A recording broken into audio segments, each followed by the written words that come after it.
وصلى الله على محمد وآله الطيبين الطاهرين. ‘Yan uwa masu girma masu kallon mu, barkanmu da saduwa da ku, barkanmu da wannan lokaci, barkanmu da kasancewa tare a daidai wannan lokaci. Insha Allah Rabbi, ɗan jawabi ne takaitacce wanda za mu yi akan abin da ya shafi sallar ayoyi. Na fara da ita ne saboda da yawan mutane na ga suna ta magana akan husufin rana, husufin wata, amma kuma yawanci mutane ba su sanya ake yin sallar aya ɗin ba. So akwai yadda ake yin ta, akwai kuma yadda take, akwai kuma muhallin da ya dace a yi ta. Insha Allah Rabbi za mu fara da ita kafin mu zo ga sallolin farilla da su alwala da sauransu a takaice akan muwafaƙa da neman taimakon Allah. Bismillahir Rahmanir Rahim. Wannan littafin na Sayyid Ali Khamenei ne da mazimbo, kuma kamar fatoyoyinsa ne za mu karanta. A takaice akwai wannan babi ɗin hukuncen gari. So a cikinsa ne wata maganar sallar aya take. Sai aka ce me ake nufi da salatul ayat? Kana kuma wannan kamar tambaya ce. Wasu abubuwa ne suke wato kuma wasu abubuwa, wani abubuwa ne suke wajabta ta a shari'ance? Ita amsa kenan. Ita sallar aya sallah ce raka'a biyu, wacce kowace raka'a tana da ruku'u biyar da sujada guda biyu. A kiyaye wannan. Kowace raka'a tana da ruku'u,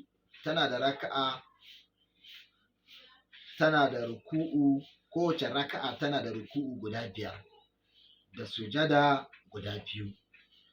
Abubuwan da suke wajabta ta kuwa a shari'ance su ne rashin lafiyar rana ko wata, wato husufin rana ko wata, ko da kuwa wani sashe ne nasu, da girgizar ƙasa, da kuma duk wani abin da ya tsorata mafi yawan mutane. Wato inda za a yi tsawa wadda za ta sa razani da firgici a cikin zukatan mutane a gari, to sallar aya ta wajaba a kan su.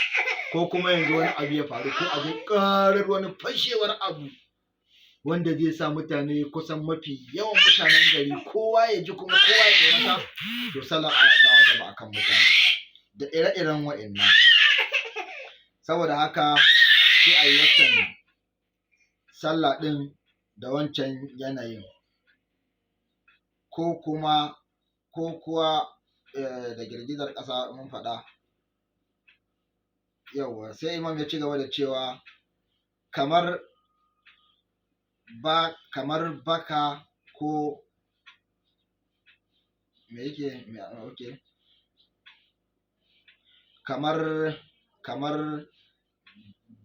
kamar baƙar iska ko jan guguwa wanda ta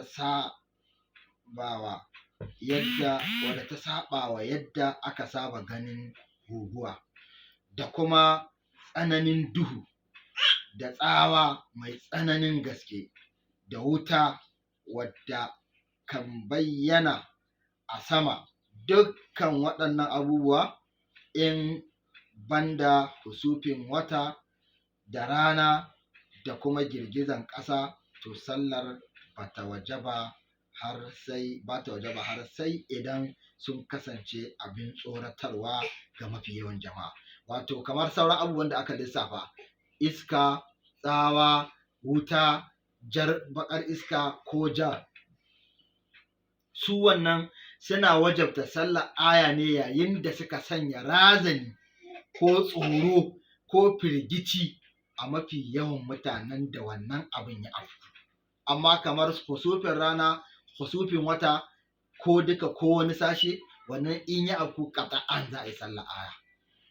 Saboda haka wannan shine tambaya ta farko wadda Imam ya amsa dangane da abin da ya shafi salatul aya. Yanzu mun karanta abubuwan da ta wajaba a kansu da abubuwan da ake yi.